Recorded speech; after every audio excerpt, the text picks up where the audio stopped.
Welcome back mga kababayan sa Tagalog Crime Stories kung saan ibinabahagi ko ang aking obsession sa true crimes at isinasalaysay ko ito sa Tagalog. Kung gusto mo ang mga ganitong contents, make sure to subscribe at turn on all the notifications para lagi kang updated sa mga bago kong videos. Kung gusto mo naman na suportahan ang aking channel sa ibang paraan, you may do so by checking these options.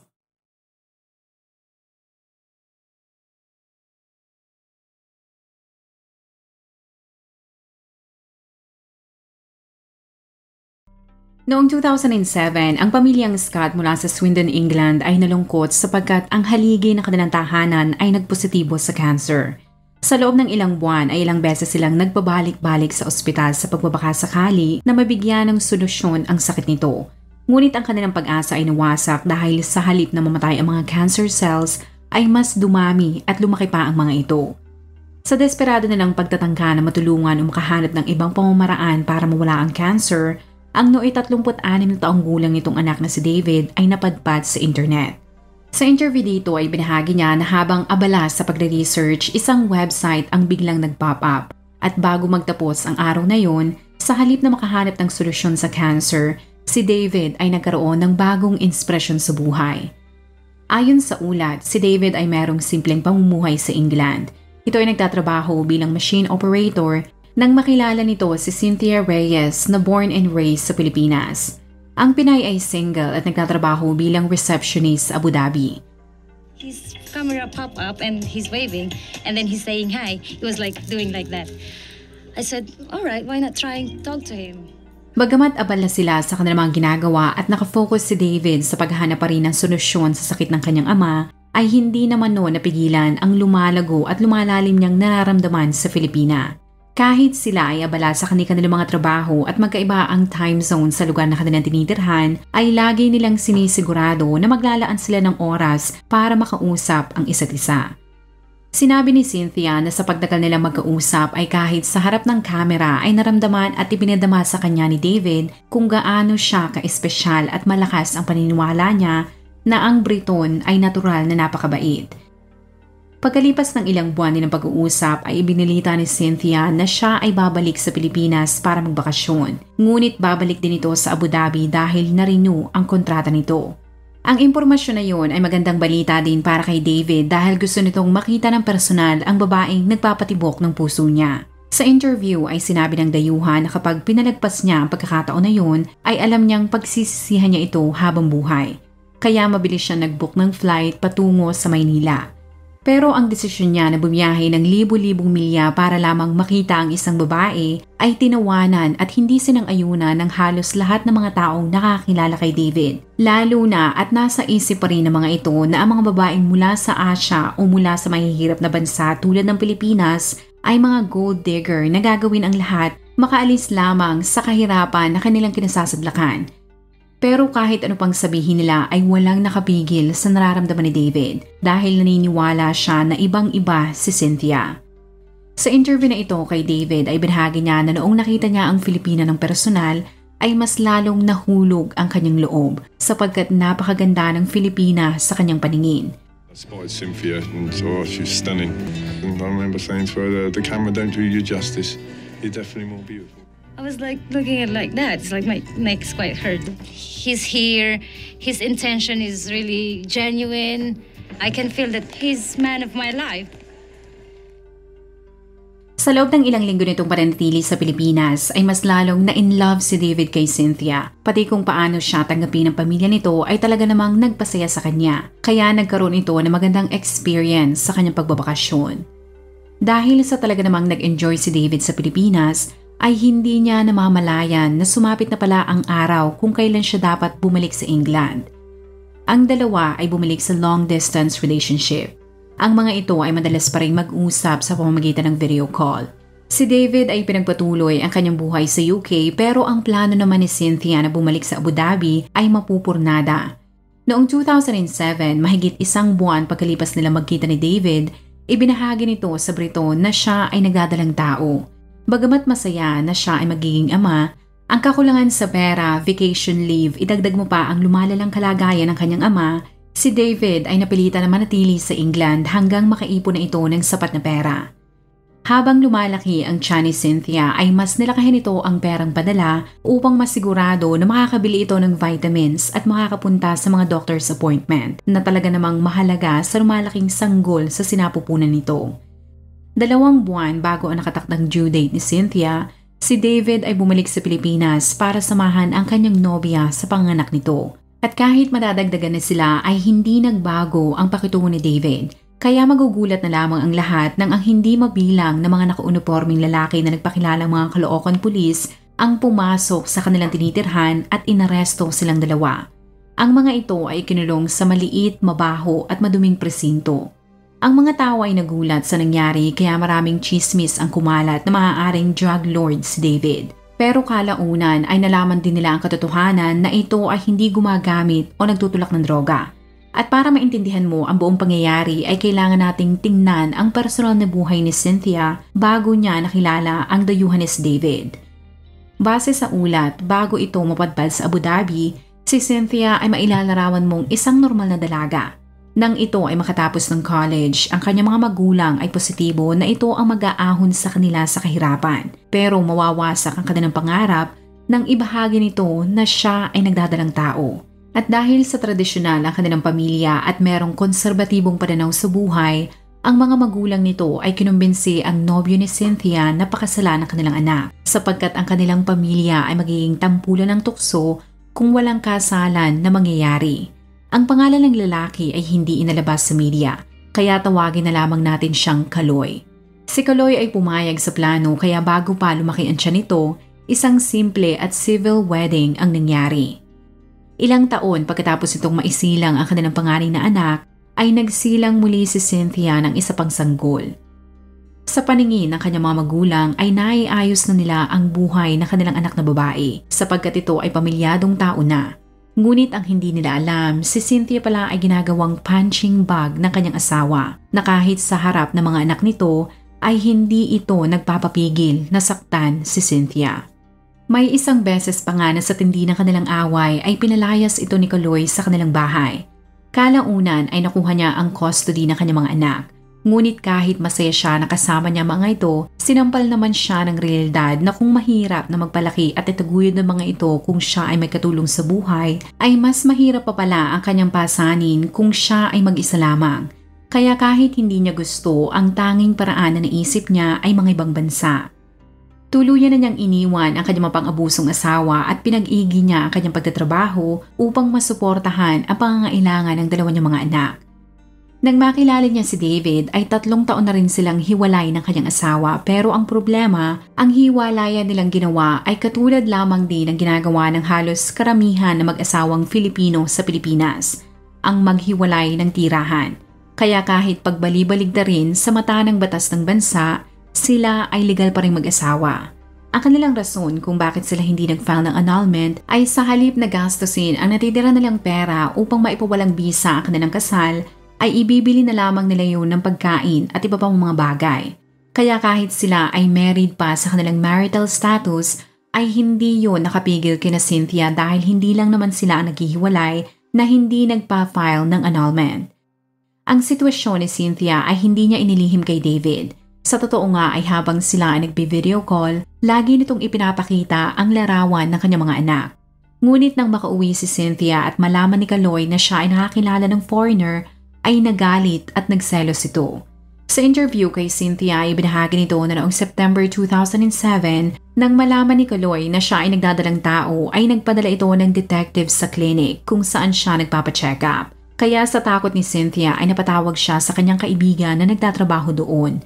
Inutusan siya nito na sa halip na pumasok sa main entrance ay aabangan siya nito sa back entrance para ligtas siyang makapasok sa establishmento.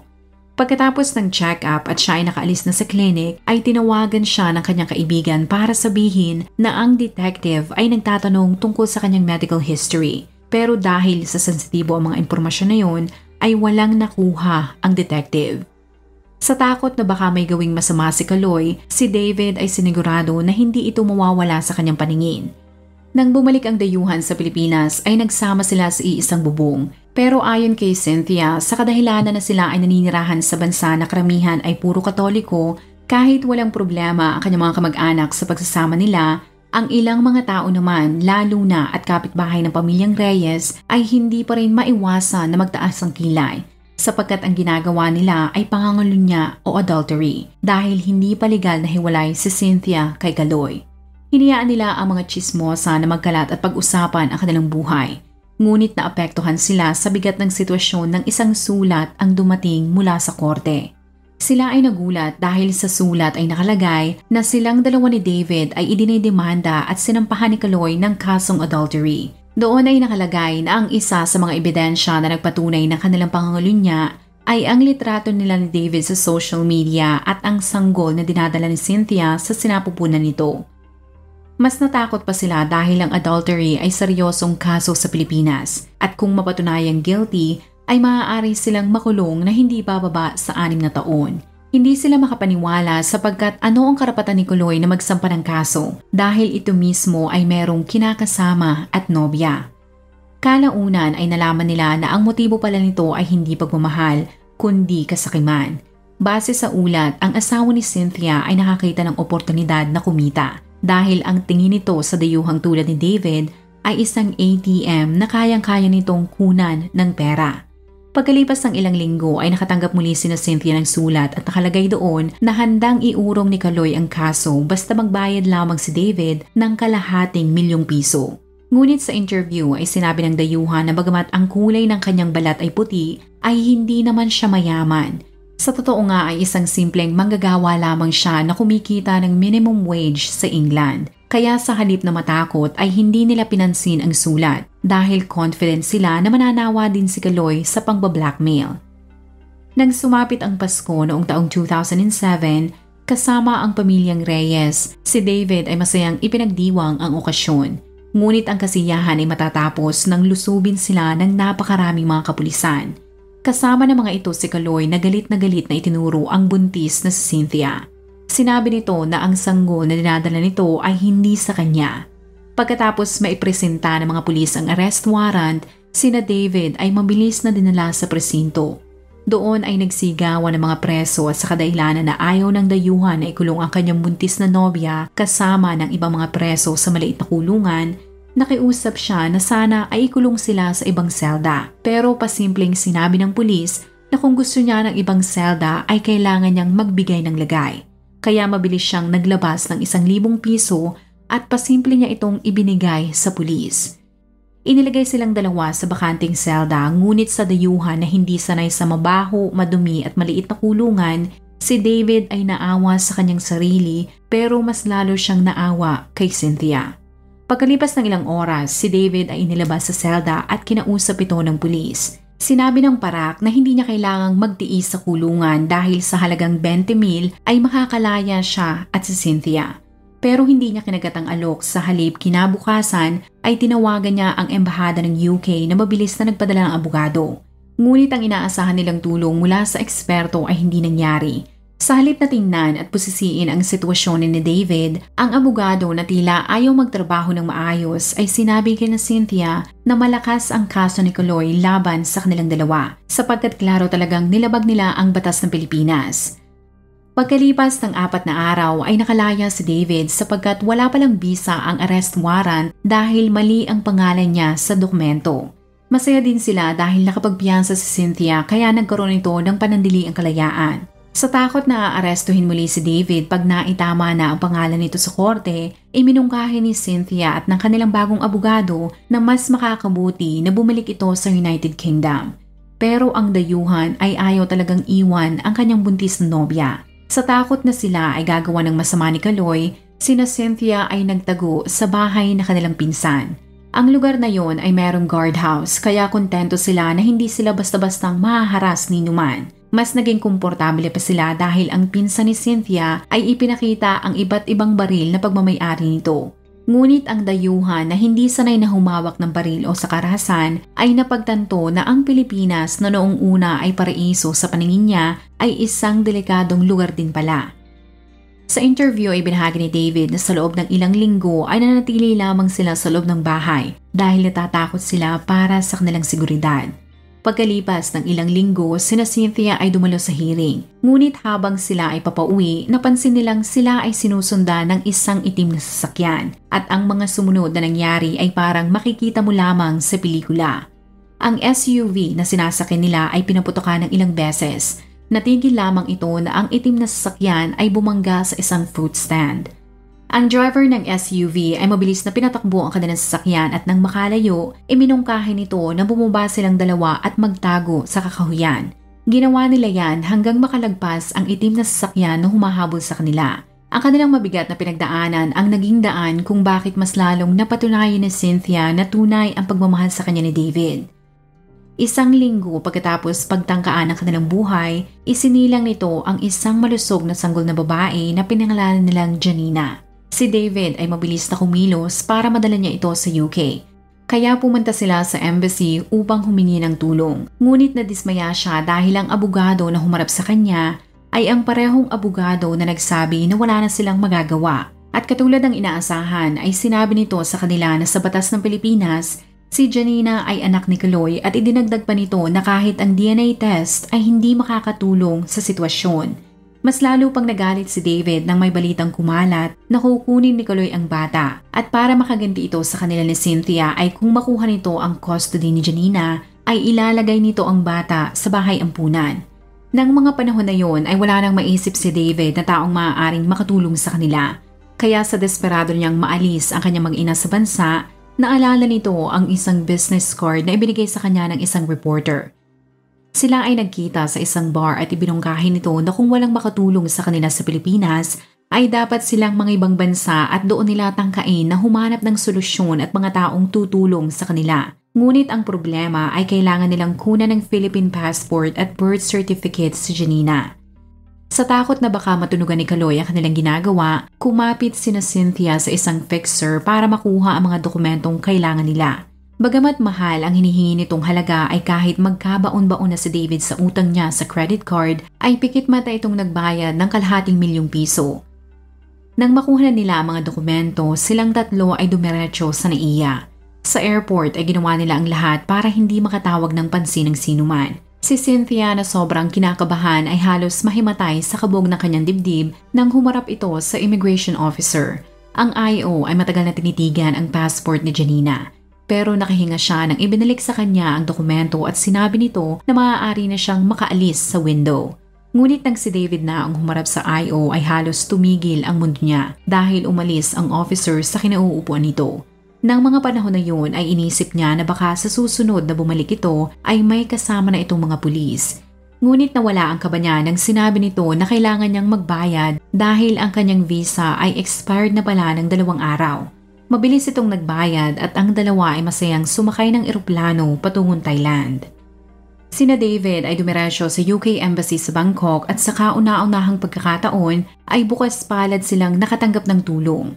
Nang maipasa ni David ang DNA at makumpirma na siya nga ang biological father ni Janina, ang sanggol ay mabilis na kinilala bilang British citizen.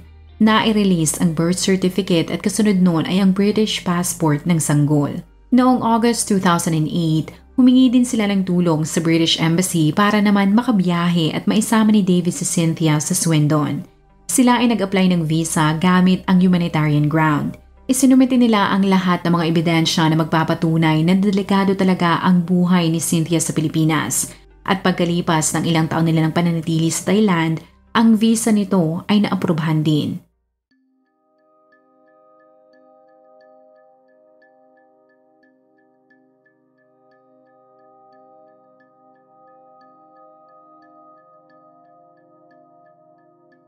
Noong 2011, sa video na ito ay makikita mong masaya sina David at Cynthia na pinapalaki si Janina. Ang dalawang mga anak nito ay nasa Pilipinas naman. I hope one day I will be able to go back to the Philippines to see my children and to explain why things happen like that. At upang opisyal na magkaroon ng kalayaan, si Cynthia ay nag-file ng annulment. Kasabay ng pag-aproba dito ay ang pagbasura din sa kaso na isinampa sa kanila ni David.